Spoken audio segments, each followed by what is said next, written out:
YouTube was booming, and now they're in the billions of user scale. And they were, of course, running MySQL because MySQL is just ubiquitous in the very large website space. And they had to come up with a solution for scaling it. And actually, Sugu, our co-founder, he did a really good talk at Prisma's serverless data conf that happened last week, and I really recommend checking that out. And he tells the story and goes into the story of how we did this with Vitess, and so Vitess was born on Borg.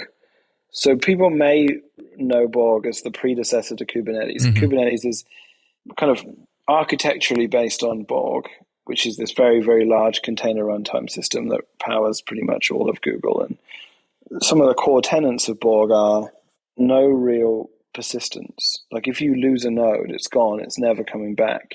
And so they had to orchestrate and run MySQL on this environment.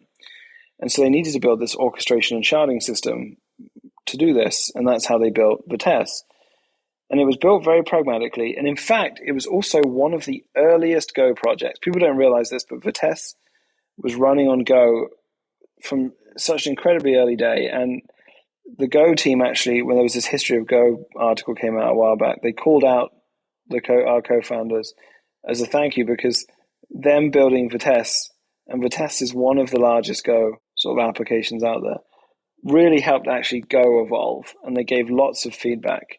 And so it's very interesting. It's kind of, Vitess was born at this incredible moment of time when Go was coming up about, when the way of running applications, the kind of the Borg way that became the Kubernetes way.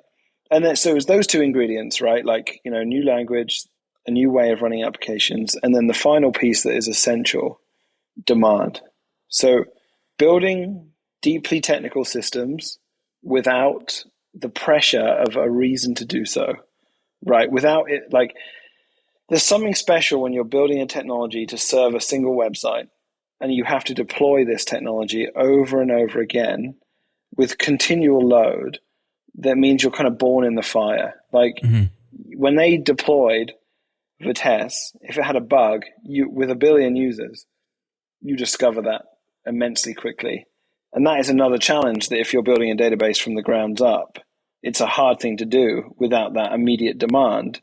You can't, like, you're not always deploying into your customers' environments. You're not always like debugging it. So Vitess had a really smart team of engineers building it for a very, very long time with the demands of an extremely rapidly growing website.